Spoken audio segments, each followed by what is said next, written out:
Bem-vindo a mais uma entrevista dedicada às eleições legislativas de 30 de janeiro. Estamos a conhecer as propostas dos candidatos à Assembleia da República pelo Círculo Eleitoral dos Açores. Hoje recebemos o cabeça de lista da Iniciativa Liberal, Pedro Ferreira. Tem 38 anos, é jornalista de profissão e faz a estreia em corridas eleitorais para o Parlamento Nacional. Muito boa noite, Pedro Ferreira. Obrigado por aceitar o convite da RTP Açores. A Iniciativa Liberal quer ser a terceira força política nos Açores nestas eleições, tendo em conta que nas últimas legislativas nacionais o seu partido obteve apenas 568 votos, 0,68% na região. Não é um objetivo demasiado ambicioso? É, mas não é a ambição que nos deve mover. E, portanto, é arriscado, é ambicioso, mas é um objetivo que foi traçado. Aliás, já percebemos todos que na Iniciativa Liberal nós somos muito de quantificar aquilo que pretendemos e, portanto, também nos Açores quantificamos a nossa meta. Obviamente, para além de podermos atingir isto, que será um excelente resultado, se efetivamente concretizarmos este objetivo, passar a mensagem liberal mais uma vez na região é fundamental e esta é uma oportunidade que não pode deixar de ser, obviamente, perdida. Sendo certo que os resultados que o João aí deu e bem são relativos à primeira vez que a Iniciativa Liberal concorreu pelos Açores, há 2 anos atrás, e na altura... Não tinha deputado eleito pelos Açores. Não tinha deputado eleito pelos Açores e a lista, nem sei se, confesso, se teria até... penso que à cabeça nem era nenhum açoriano o cabeça de lista há 2 anos. E, portanto, mostra também... Era Ana Martins, a cabeça de lista na altura. Exatamente. Portanto, alguém que, sendo dos Açores, não vive atualmente nos Açores. Perfeitamente, agora que disse o nome, recordei-me disso. E a Iniciativa Liberal, como disse há pouco, não tinha deputado na Assembleia Regional. Também não tinha, como também não tinha a nível nacional. O João Coutrinho de Figueiredo entrou exatamente há 2 anos atrás para o Parlamento Nacional e, portanto, era um partido profundamente desconhecido. E, neste momento, com um trabalho que foi feito nos últimos 2 anos na Assembleia da República, com o trabalho que o Nuno Barata tem vindo a desenvolver nos Açores, obviamente que traçamos uma meta, é ser a terceira força política. Se essa meta não for conseguida, assume isso como uma derrota? Não necessariamente, a não ser que seja de facto um resultado semelhante ao de há 2 anos atrás. Aí sim, é uma derrota, não foi possível, o candidato não teve elan, não conseguiu passar a mensagem liberal, as pessoas não se conseguiram rever no Pedro Ferreira e na candidatura da Iniciativa Liberal, aí sim é claramente uma derrota. Tudo o que venha daí para cima, obviamente é bom, se conseguirmos chegar onde queremos, tanto melhor. Quem são os seus principais adversários políticos nesta corrida eleitoral? Os partidos da esquerda ou alguns partidos da direita? Eu não gosto propriamente de pôr isso no campo dos adversários. Porque quem é que a Iniciativa Liberal pretende conquistar votos? Batalha, sim, mas como é óbvio, estamos numa linguagem que é perfeitamente, enfim, política e corriqueira nessas coisas. Obviamente que a Iniciativa Liberal combate o socialismo e combate os partidos de esquerda que têm, nos últimos 25 anos, o PS foi governo 18.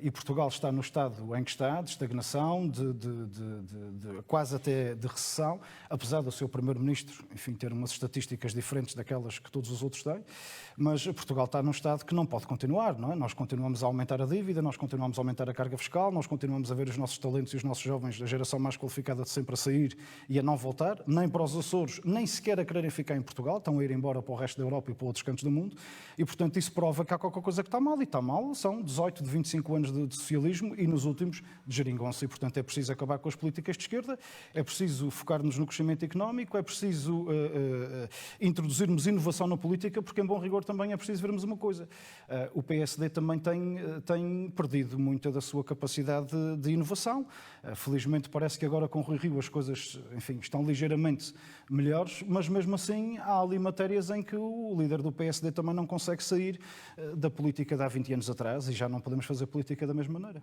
O facto de estas eleições se realizarem depois de uma crise política provocada por divergências à esquerda poderá beneficiar eleitoralmente os partidos mais à direita? Esperemos que sim, até porque ontem, no debate entre António Costa e Rui Rio, vimos todos que a solução que António Costa e que o Partido Socialista têm para Portugal é o Orçamento de Estado que provocou uma crise política em Portugal. E, portanto, se é esse o único trunfo que o Partido Socialista tem para apresentar, estamos mal. E, portanto, considerando que a Iniciativa Liberal já mostrou nos últimos 2 anos a importância e a diferença que um deputado liberal faz, que tem um programa onde, para além de meter propostas, explica-as profundamente, toda a gente fala nas 600 páginas, pois há uns com menos, há outros com mais. As 600 páginas são uma explicação de todas as medidas que lá estão incluídas. Nós não avançamos para estas eleições sem sabermos o que é que queremos, como é que queremos e como é que fazemos e que resultados teremos. E, portanto, a Iniciativa Liberal tem, de facto, aqui no espectro, digamos, à direita, da governação, uma nova visão para a política, e isso eu penso que é aquilo que faz falta às pessoas perceberem, é que não podemos continuar a fazer política da mesma maneira que andamos há 20 e 25 anos a fazer. Falou precisamente nas prioridades da sua candidatura, vamos olhar especificamente para elas. O senhor defende uma nova visão para o país e para os Açores e assume o compromisso de combater o centralismo. Como é que será feito esse combate? Olha, com uma pedagogia em Lisboa que infelizmente nos últimos anos tem faltado. E tem faltado por duas ordens de razões.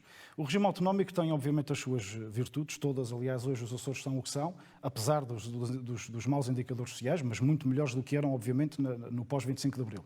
E a autonomia teve todas as virtudes e virtualidades de nos trazer até este nível de desenvolvimento que temos hoje. De qualquer das formas, a autonomia acabou por se excluir um bocadinho daquelas que são as suas responsabilidades, que é de manter um nível de exigência com a República. A República tem com os Açores, como tem com qualquer outra parte do país, e os Açores são Portugal, ponto final parágrafo, portanto não precisa dizer mais do que isso, a República tem responsabilidades. E nós não poderíamos nos ter deixado que a República falhasse e, pior, nós, Açores, não devíamos ter substituído aquelas que são competências da República, que é o que vemos hoje. Faltam viaturas para a PSP, é o Governo Regional que lá faculta o carro para a Escola Segura. Faltam salas de audiências para os tribunais, são as câmaras municipais que arranjam espaços para isso. E isso não são competências nem do Governo Regional, nem das autarquias, enfim, sediadas na região autónoma dos Açores. É o Estado que compete, a região tem que exigir aquilo que compete ao Estado. Em 2019, Vasco Cordeiro afirmou que a autonomia tinha de ser protegida dos, estou a citar, centralistas confessos de cá e dos autonomistas de fachada de lá. Sim, concorda bonito. com esta ideia? É muito bonito. O que é que Vasco Cordeiro fez relativamente a essa matéria? O que é que Carlos César fez relativamente a esta matéria? O que é que Francisco César ou Sérgio Ávila fizeram relativamente a esta matéria? Tiveram no poder 24 anos nos Açores. Estão na República há 18 dos últimos 25. E o que é que fizeram para combater os centralistas? Substituíram-nos. O que está a acontecer, por exemplo, com o ministro Manuel Leitor, que chega ao ponto do seu ministro ainda ter a distinta lata de vir dizer que nós é que somos incompetentes, acontece exatamente porque o Partido Socialista dos Açores, estando no poder na região, deixou que o ministro Manuel Leitor fizesse tudo o que quisesse. O que está a acontecer em Santa Maria com a questão do espacial, com o projeto espacial, é tudo aquilo que o Sr. Manuel Leitor quis que fosse, porque está a proteger interesses pessoais seus para um futuro profissional seu pós-política. E nós agora ficamos muito indignados porque o Sr. Ministro Manuel Leitor, afinal, é um centralista mau. Que chatice. Fomos até agora grandes amigos. Como fomos grandes amigos a 20 de fevereiro de 2020, quando metemos o Sr. Ministro no Palácio de Santana a assinar um acordo ou a firmar um acordo com o seu reitor da Universidade dos Açores, que nunca foi cumprido. Quando recebemos sempre muito bem o Sr. Ministro, e ele foi o Ministro que excluiu a Universidade dos Açores de aceder a fundos comunitários, pondo a Universidade em pé de desigualdade completa e lamentavelmente face às demais universidades públicas nacionais. E quando foi este senhor ministro, Manuel Leitor, do Partido Socialista, que acaba de criar um critério que exclui as universidades dos Açores e da Madeira de aceder às verbas do Plano de Recuperação e Resiliência. E, portanto, os de lá e os de cá, os de fachada e os mais assumidos. Ou seja, na sua opinião, tanto o Governo Regional como os deputados eleitos pelos Açores, do PSD e do PS, não têm defendido de forma eficaz a autonomia. Disse hoje de manhã na RDP e digo agora aqui, João. Há, obviamente, exceções.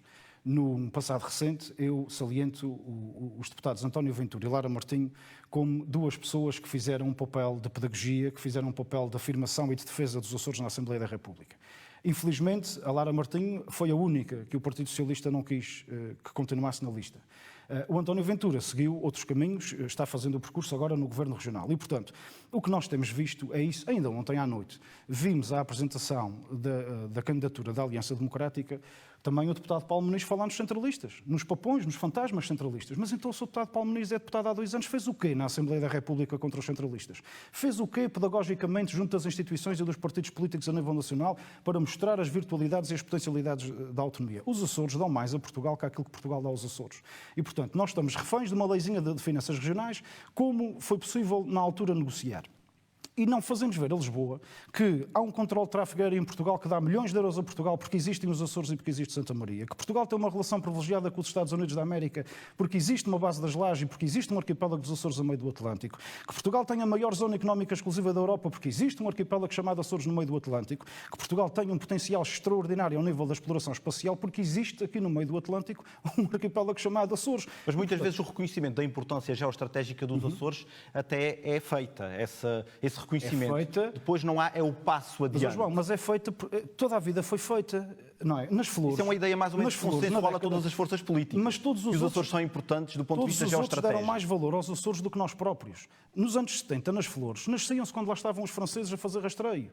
de satélites já na altura. Hoje em dia, em pleno século XXI, 45 anos depois de um regime autonómico, os florentinos têm que sair das flores um mês antes para virem ter os filhos para o Faial ou para a Ponta Delgada.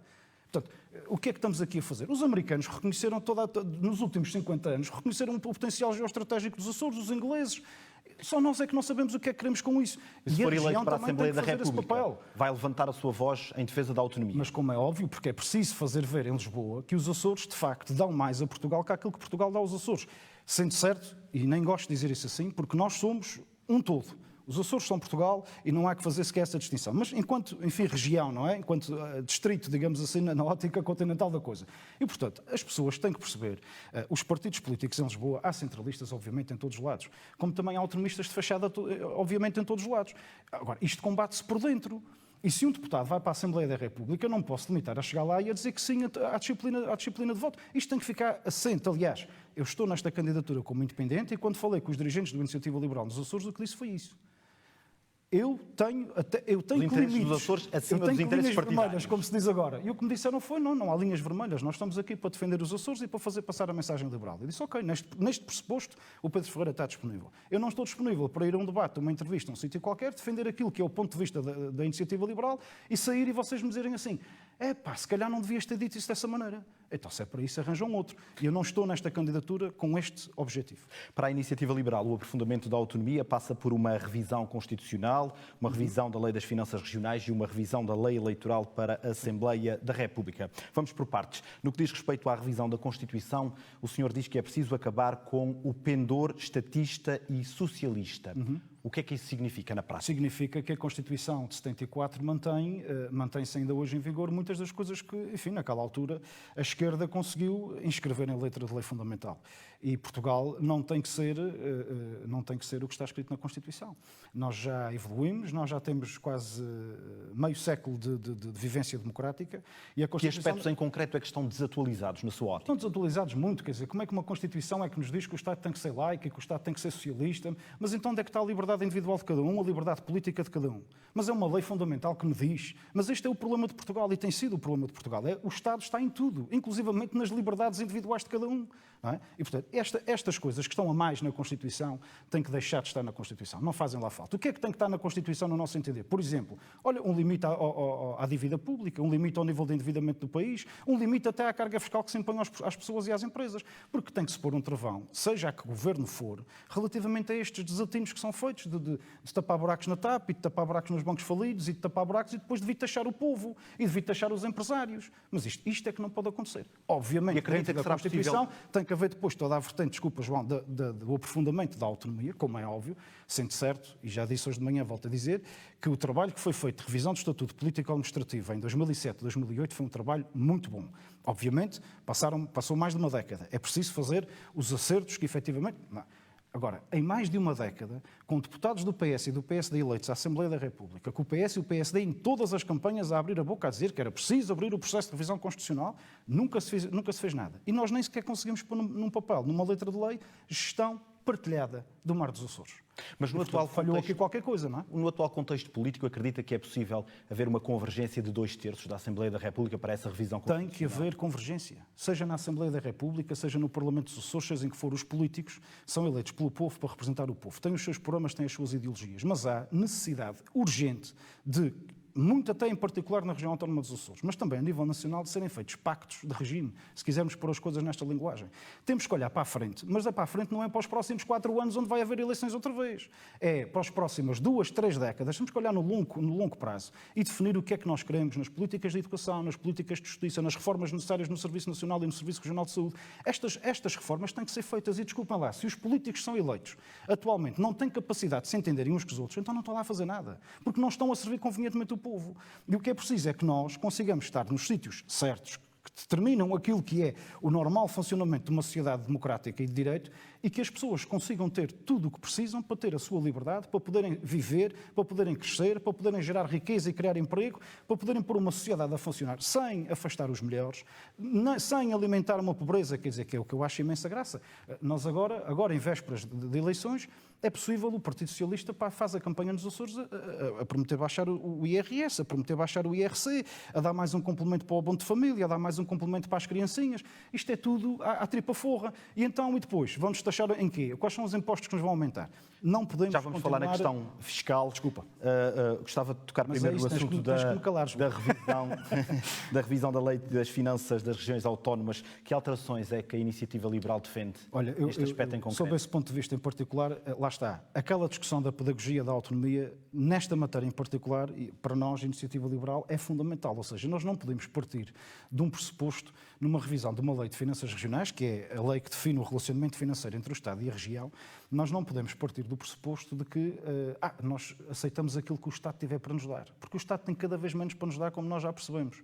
E, portanto, nós temos que pôr em cima da mesa, primeiro, a capacidade de nos sentarmos todos e de sermos crescidos e responsáveis o suficiente para chegarmos a uma proposta. Digo-lhe, estou preocupado com isso. A Madeira tem um processo de revisão de finanças regionais muito mais adiantado que os Açores. E os Açores perderam 4 anos de uma legislatura onde queimaram uma severa e agora estão com uma nova Comissão de Reforma do Parlamento que a única coisa que faz é requerimentos a pedir a prorrogação do prazo da apresentação das suas conclusões. Reuniões, zero. E, portanto, nós vamos perder, mais uma vez, a oportunidade de termos uma lei de finanças regionais que seja aquilo que nós defendemos que é o melhor para os Açores. Vamos perder a oportunidade de a consensualizar com a região autónoma da Madeira. O que é que seria essencial nessa revisão? É essencial, desde logo, nós fixarmos claramente aquilo que são receitas da região. Não podemos, por exemplo, na questão do IVA, não podemos estar aqui dependentes de uma formulazinha intrincada que foi inventada pelo antigo vice-presidente do Governo para efeitos de receita do IVA. As receitas fiscais geradas na região são receitas próprias da região. Aí está lá dito. Mas depois há ali umas taxinhas e umas coisas que não funcionam bem assim. E depois dá-se aqueles casos, enfim, como nós já vimos relativamente às autarquias. 10 anos depois foi este Governo dos Açores agora que andou a pagar percentagens e componentes de IRS que o Governo Regional tinha ficado com eles em 2012 e 2013. Portanto, isto tem que ficar completamente preto no branco. E tem que ficar preto no branco que, se a República não entender dar aquilo que nós entendemos que é o suficiente para os Açores manterem um nível de desenvolvimento necessário à melhoria da qualidade de vida das populações, então a República tem que perceber que nós queremos, por exemplo, receber todos os milhões de euros que a República recebe do controle de tráfego aéreo de Santa Maria. Pronto, em vez de ir para Lisboa, fica no cofre da região. É um serviço prestado na região, em vez de ficar cá só a mais-valia dos vencimentos dos controladores de tráfego aéreo de Vila de Porto, ficam também cá aqueles 10 ou 12 milhões de receitas anuais. É preciso pôr as coisas nesses termos? Estou disponível para isso. Vamos olhar também para a revisão da lei eleitoral, proposta pela Iniciativa Liberal. Uma das medidas apresentadas passa pela criação de um Círculo Nacional de Compensação. Isso implicaria um aumento do número de deputados na Assembleia da República? Não. 230, da mesma maneira, sendo certo que não implica só, a nossa proposta não implica só a criação de um Círculo de Compensação. Este, lá está, um bom exemplo do trabalho que foi feito em termos regionais e que a República também quer implementar, nomeadamente os dirigentes da Iniciativa Liberal. Na região, o número de deputados aumentou de 52 para 57, com a criação do Círculo de Compensação. Sim, mas no cômputo nacional não. Haveria uma divisão diferente da forma como os círculos são constituídos e as listas e a divisão de mandatos, porque, para além do Círculo de Compensação, os círculos passariam a ser uninominais. E, portanto, uma parte, sensivelmente metade dos deputados eram eleitos nestes círculos uninominais, os restantes eram eleitos pelo Círculo de Compensação, mantendo exatamente o mesmo número de deputados que a Assembleia da República tem. Porquê é que isto é importante e porquê é que isto aproxima as pessoas da política? Exatamente por isso, porque em 45 anos tivemos sempre deputados do PS e do PSD, com uma exceção em 1985, que foi o Dr. Roberto Amaral, numa divergência interna no Partido Socialista. E, portanto, foi a única exceção. Também depois, nas próximas eleições, nas eleições seguintes, já não se fez eleger novamente. E nós já tivemos anos e atos eleitorais para a Assembleia da República nos Açores, onde foram mais os votos que ficaram perdidos do que os votos que serviram para o PS ou para o PSD eleger 2 deputados. E, portanto, se isto não é um chamamento, digamos assim, para que as pessoas fiquem em casa, então se o meu voto não serve para nada, eu vou lá pôr o voto para quê? Não é? E isto são medidas concretas de aprofundamento da autonomia, também da aproximação dos cidadãos dos seus eleitos, que são fundamentais fazer, sem, e bem lembrado, aumentar o número de deputados. Vamos olhar para a questão dos impostos. A Iniciativa Liberal defende uma simplificação do sistema fiscal em Portugal. Como é que será feita essa simplificação e com que objetivos? Objetivos, fomentar o crescimento económico. O que Portugal precisa é de crescimento económico. E como é que tu, neste momento, consegues rapidamente fazer crescer o crescimento económico em Portugal, libertando dinheiro nos vencimentos das pessoas? Nós, neste momento, temos a maior carga fiscal de sempre imposta aos portugueses, individualmente ou enquanto empresários constituídos. E, portanto, é preciso, desde logo no IRS. O Dr. Rui Rio, por exemplo, defende que não se deve baixar para já o IRS. Eu percebo o Dr. Rui Rio, como percebo todos os outros que dizem que a proposta da Iniciativa Liberal é, enfim, irresponsável, porque efetivamente uma mudança radical desta maneira implica perda de receitas num primeiro impacto. E é preciso que os partidos políticos, nomeadamente aqueles que estão habituados a estar no sistema, por dentro do sistema, assumam claramente onde é que depois querem cortar. Eu não posso continuar alavancar o crescimento económico reduzindo as receitas fiscais? Mas é claro que sim, por um motivo simples, porque a partir do momento em que se reduzir a carga fiscal sobre as pessoas e as empresas, começa a sobrar dinheiro na carteira das pessoas e das empresas para fazer investimento, para gerar nova riqueza, para contratar mais pessoas, para a gente ir fazer... Se tiver mais 50 ou 60 euros ao fim do mês, eu vou ter outra Há mais consumo Eu também. até se calhar vou sair de casa para ir jantar com a minha mulher e com os meus filhos duas vezes em vez de só uma por mês. Um exemplo. Agora... A questão aqui é, nós taxamos tudo e até já estamos ao nível da dupla tributação. Nós vamos pôr combustível no nosso carro e pagamos o ISP e sobre isso tudo pagamos o IVA. Por exemplo. E, portanto, nós já chegamos até... O Sr. Primeiro-Ministro disse ontem no debate com o Rui Rio, porque deixamos 3.000 e não sei quantos milhões de euros na carteira das pessoas com as reformas que fizemos no IRS. E onde é que os foram tirar a seguir? Temos 4.300 taxas e taxinhas no sistema fiscal português. Isto é uma coisa impensável. Seria mais uma as contribuições transversal. Transversal ao nível do IRS. Mas atenção, mas é preciso rever a questão das contribuições para a segurança social e esta é outra reforma importante que é preciso começar a fazer em Portugal. Aliás, já devia ter sido começada a pensar há muitos anos. Nós, neste momento, temos mais gente a beneficiar de reformas do que aqueles que não ativos estão a descontar mensalmente do seu vencimento para pagar as reformas. Para além disso, nós não temos um limite de reformas, um teto máximo de reformas estabelecido em Portugal. Ou seja, há gente a ganhar o salário mínimo e a pagar uma TSU todos os meses para sustentar reformas de 3, 4 e 5 mil euros. Isto não é possível. E não é sustentável. Não é sustentável, como é óbvio. E, portanto, isto vai dar o berro em pouco tempo, como dizemos coloquialmente. Mas, em termos de reforma fiscal, é mais do que o IRS. É o IRS, é preciso vermos a questão do IRC. Nós entendemos que devemos isentar as pequenas empresas do IRC, as empresas, enfim, mesmo micro e pequenas com baixa faturação. É preciso reduzir o IVA nos bens essenciais. Não faz sentido nenhum. Agora, o tal Orçamento de Estado que o Sr. Primeiro-Ministro levantou ontem na televisão, enfim, que é aquela solução que ele tem para o país e que foi a solução que enterrou Portugal nesta crise política, é um Orçamento de Estado que volta a aumentar o IMI. E volta a aumentar o IMI numa coisa que é fundamental fazer em Portugal e que dinamiza a economia portuguesa, que é a requalificação urbana. Nós temos os nossos centros históricos a precisar imenso de requalificação urbana e o Sr. Primeiro-Ministro diz, na sua proposta de Orçamento de Estado, à esquerda, não, isto quem fizer reabilitação. Então, mas nós não temos é que baixar os impostos na construção civil e na reabilitação dos prédios urbanos, baixar o IVA dos materiais da construção para ser mais fácil. Nós não temos que baixar o IMI àqueles que querem requalificar um imóvel num centro histórico e os jovens casais que se querem fixar. Não, nós andamos enfim, a fazer política. Uma das grandes bandeiras, digamos assim, de António Costa foi o aumento do salário mínimo nacional para os 705 euros, com efeitos a 1 de janeiro de 2022. Nos Açores, como sabemos, o salário mínimo passou a ser de 740,25 euros devido ao acréscimo regional. É uma medida positiva, na sua opinião, a subida do salário mínimo? Se todos os outros salários subissem. E aquilo que o Partido Socialista e a esquerda entendem é que nós devemos aumentar ordenados por decreto. Mas isso é muito fácil. O que o PS, o Bloco de Esquerda e o PCP fazem quando aumentam o salário mínimo nacional todos os anos por decreto, não é aumentar. Eles estão a dizer à iniciativa privada, aumentem o salário mínimo para esse valor. Mas é preciso que a iniciativa privada tenha a capacidade de fazer face àquela situação. E depois cai-se no ridículo, lá está. Aumentem para 700 euros o salário mínimo. As empresas dizem, não posso, não consigo, não tenho receitas para isso. E então o Estado, o papá Estado, volta a dizer assim, não, então a gente cria aqui um subsídiozinho para vos dar uma ajuda a fazer o aumento do salário mínimo. Que depois é um subsídiozinho, que mais uma vez não chega a todo o território nacional porque os Açores ficaram vergonhosamente de fora. Sendo certo que eu sou completamente contra isto. O Estado não pode impor uma coisa para depois estar a dar repousados. E esses repousados têm um fim, que é o fim de depois chegarem lá nas campanhas eleitorais e dizerem assim, não esqueçam que fomos nós que fizemos não sei o quê. Por isso é que a discussão do rendimento social e social hoje em dia é o que é. É uma discussãozinha de política baixa, com a pobreza das pessoas, exatamente porque uma boa ideia foi muito mal aplicada ao longo dos anos. Pedro Ferreira, vamos avançar nesta entrevista, vamos para as questões dos transportes e da mobilidade. O senhor propõe a liberalização de todas as gateways dos Açores. De que forma é que essa medida poderá beneficiar os açorianos? De que forma é que as rotas que estão ainda ao abrigo de serviço público beneficiam os Açores? Mas são rotas deficitárias. Posso-lhe pôr a pergunta assim, não é? Pronto. A questão é, neste momento, Santa Maria, Pico e Faial estão ao abrigo de obrigações de serviço público. Voa para lá a SATA. Quem é que ganha com isso? A SATA 2 vezes. Primeiro porque ganha as indemnizações contratuais previstas ao abrigo das obrigações de serviço público. Segundo, porque cobra o que quer aos passageiros, porque depois os passageiros têm o tal reembolso para ir buscar. Mas o passageiro, para viajar por 300 ou 400 euros, precisa que os tenha. Portanto, neste momento, para além de que Pico e Santa Maria têm um voo por semana, o que é que resolve? Ter um voo por semana para o Pico e para Santa Maria. Os marienses e os picoenses só saem da sua terra e só voltam à sua terra, só viajam no período de semana, de uma semana.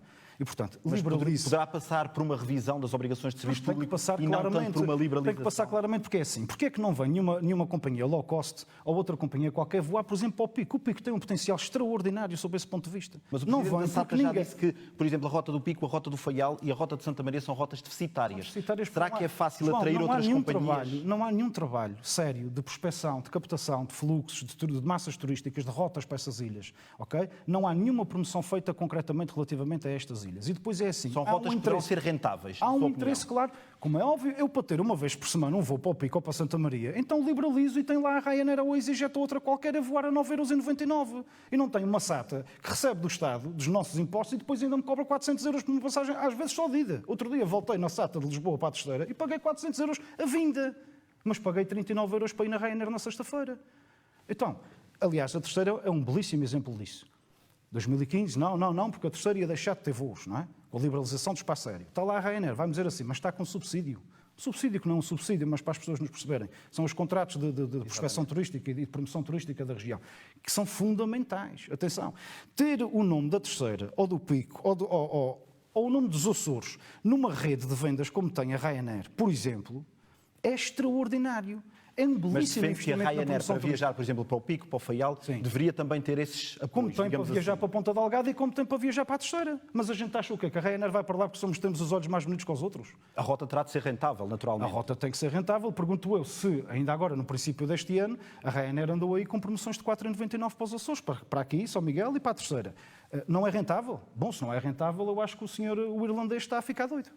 Porque o homem só vê dinheiro à frente e, portanto, se vem para aqui por 5 euros e não é rentável, qualquer coisa está mal, não é? Já percebemos a posição em relação a essa matéria. Relativamente à ampliação... Mas atenção, relativamente só, João, desculpa, para acabar isso, sim. O que é preciso acautelar aqui é a questão da carga.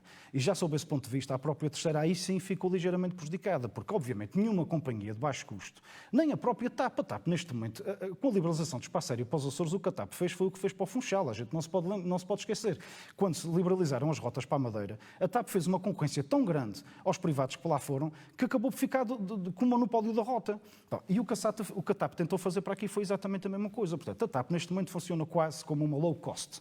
Ok? É uma política perfeitamente legítima, não é isso que está em causa, e eu não sou paternalista ao ponto de dizer que a gente deve salvar a TAP e as SATAs todas desta vida, apesar das más gestões que têm.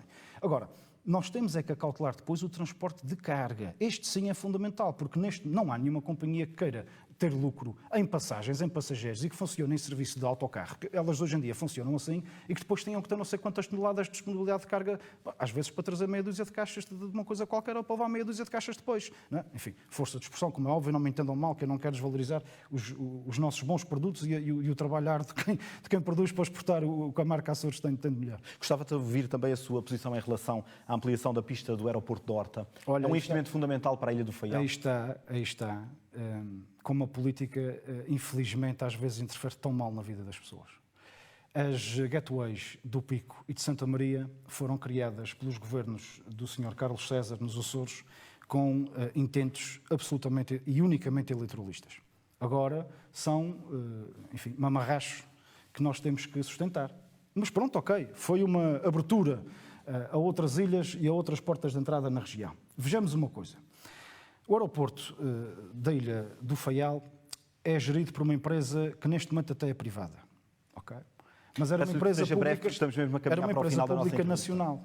Onde é que cabe na cabeça de alguém o governo dos Açores dizer assim: nós pagamos 40% do investimento? Desculpe, mas o aeroporto do Faial é gerido pela SATA Gestão de Aeródromos. Mas o aeroporto de Faial é uma dependência, como é, por exemplo, a Lagar das Lajes, de uma secretaria regional qualquer do Governo dos Açores? Não. É um investimento importante, melhora a qualidade e a segurança da operacionalidade naquele aeroporto e naquela ilha e potencia, de facto, um aumento de fluxo e de rotas para aquele triângulo que é o verdadeiro arquipélago dos Açores, não é? Enfim, porque ali, qualquer turista que chega aos Açores, ali percebe o que é verdadeiramente estar num arquipélago. Agora, não tem que ser a região autónoma dos Açores com uma cadeia de Ponta Delgada. Então nós temos que ceder um terreno ao Estado, para o Estado cumprir nos Açores com as suas obrigações. Onde é que nós estamos? As obrigações são do Estado, o que a região tem que fazer é ser altamente exigente com aquilo que o Estado tem que fazer na região. Uma última questão, relativamente ao Serviço Público de Rádio e Televisão nos Açores, o que é que a Iniciativa Liberal defende? Como sabes, João, a Iniciativa Liberal defende a privatização da RTP e, nesse sentido, os centros regionais fazem parte da Casa-Mãe, serão privatizados, têm que ser acautelados. Digo-vos sinceramente, da forma como a RTP Açores está a ser gerida pelo Estado, não duvido que qualquer privado consiga fazer melhor. Até porque vocês ficariam mais valorizados nas vossas carreiras, não passaríamos a vida a ouvir falar dos precários da RTP, teríamos condições de poder... Enfim, a RTP Açores até já fez isso bem em outros tempos. Eu recordo o tempo em que o Osvaldo Cabral foi diretor desta casa e onde conseguiu dinamizar um conjunto de pequenas produtoras nas ilhas todas, que criavam um emprego diferenciado nas ilhas todas e que produziam conteúdos das ilhas todas para a RTP Açores mostrar os Açores aos açorianos. Neste momento, as vossas limitações são tais que, sinceramente, eu não duvido que qualquer privado faria melhor com a RTP Açores e com a RTP, grosso modo, sendo certo que nós, em termos até nacionais, podemos pôr em causa, considerando os sinais abertos, fará sentido o Estado financiar uma televisão em concorrência com grupos económicos e empresariais, mas é uma privatização e, nesse processo de privatização da RTP, os centros regionais serão acautelados. O nosso tempo está esgotado. Pedro Ferreira, muito obrigado. Mais uma vez, obrigado por ter vindo à RTP Obrigado, Açores. Está assim concluída a entrevista ao candidato da Iniciativa Liberal à Assembleia da República nas eleições do próximo dia 30.